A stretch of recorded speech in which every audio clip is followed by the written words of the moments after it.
Habitante de dos planetas, o la división del camino, por Phailos el tibetano, a través de su amanuense Frederick Spencer Oliver. Capítulo 6. Lo bueno nunca perece.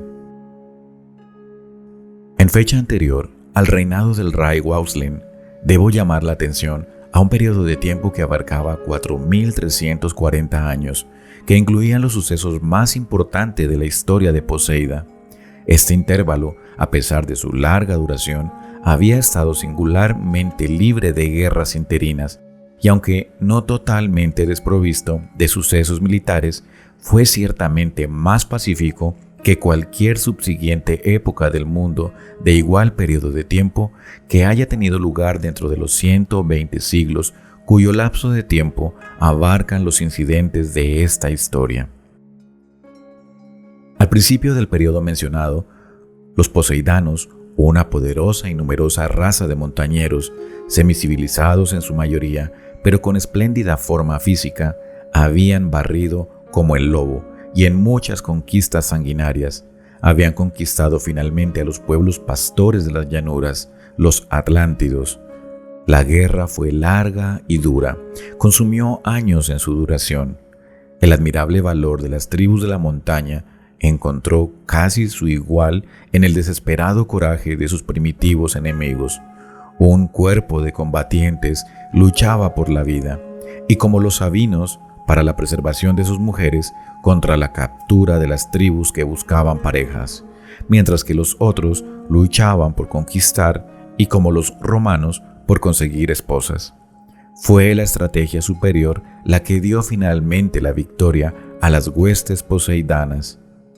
Al pasar el tiempo, la mezcla racial borró todas las distinciones, por lo que la unión dio como resultado la nación más grande de la tierra.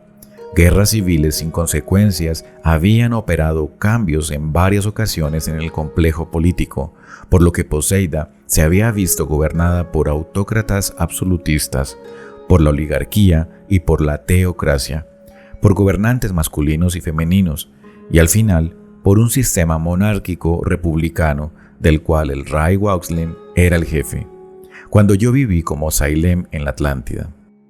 Wauslen pertenecía a un largo linaje de ancestros honorables y su casa había proporcionado en varias ocasiones candidatos de éxito a quienes el pueblo había colocado en el trono durante los 700 años que el sistema político actual había estado en vigor.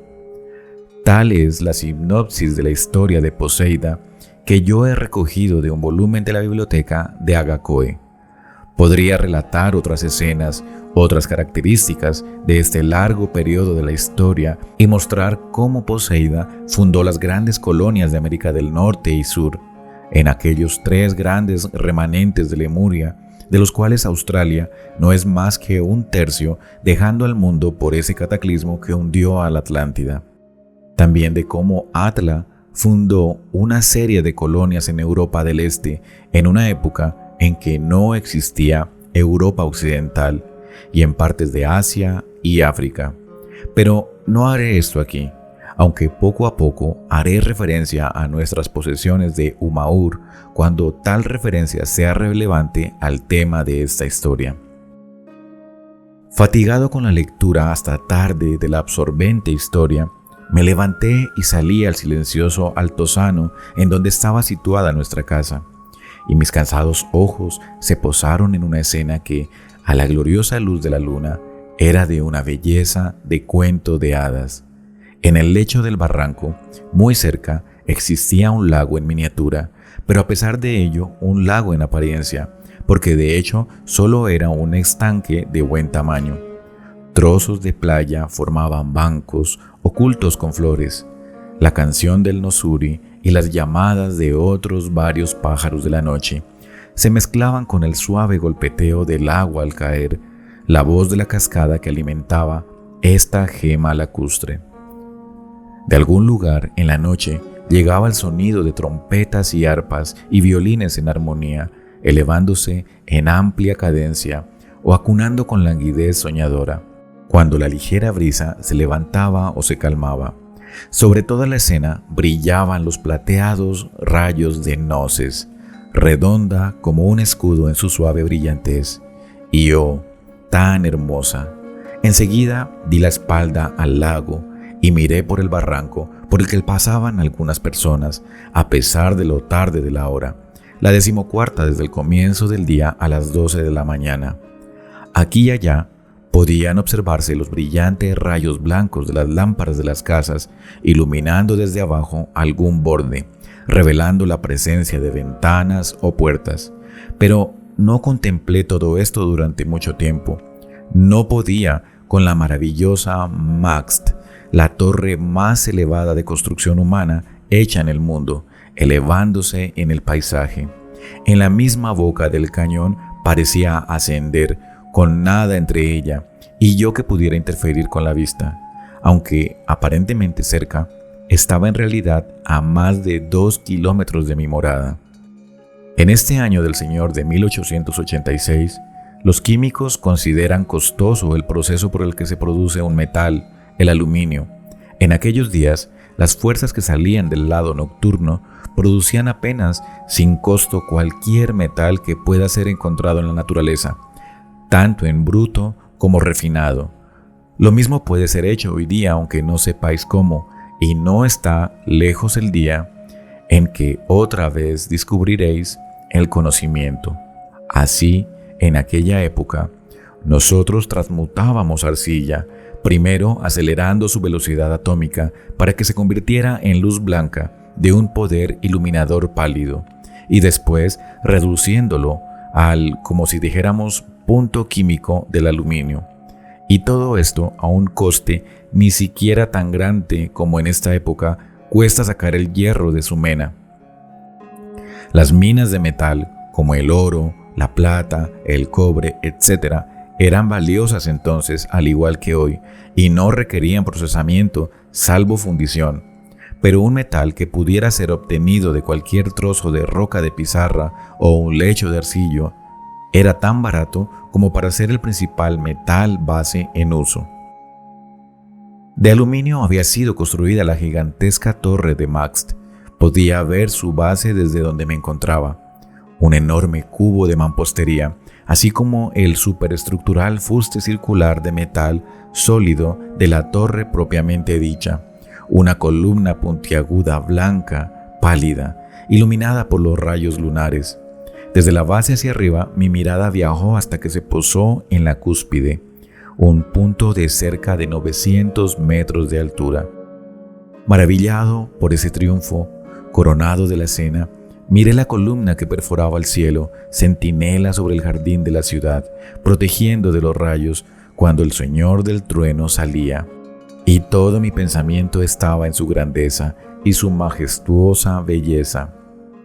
Cuán a menudo, oh, cuán a menudo, en los días que se han ido, he contemplado alguna escena encantadora, sublime, la obra de Dios o posiblemente del hombre, Dios en el hombre, y al mirar mi alma ha cantado en alabanza y mi aliento ha sido el aliento de la inspiración. Siempre en tales experiencias el alma, ya sea la del hombre o la de la bestia, da un paso adelante, aunque muchas almas pueden caer en el pecado o la desgracia, que son términos sinónimos. Una inspiración cae sobre ellas y se lleva un poco de su sordidez, un poco de su dolor y fiebre.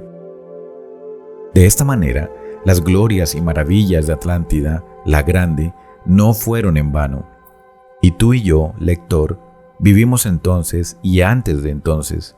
Las glorias de aquellos siglos, largo tiempo fenecidos, vistas por nosotros, han vivido entronizadas en nuestras almas y nos han hecho mucho, la mayor parte, de lo que somos. Han influenciado nuestros actos, calmado con su belleza.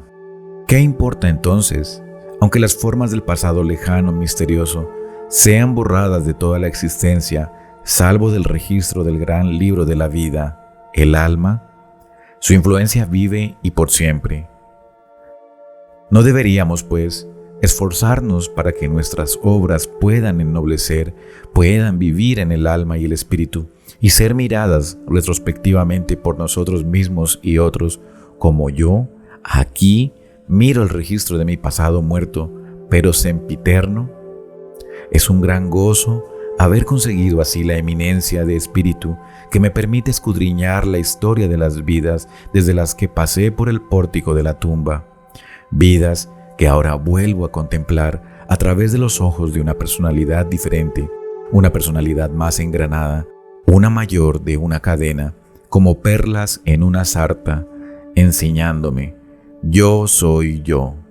Ahumadas algunas de estas perlas negras, otras o blancas o rosas.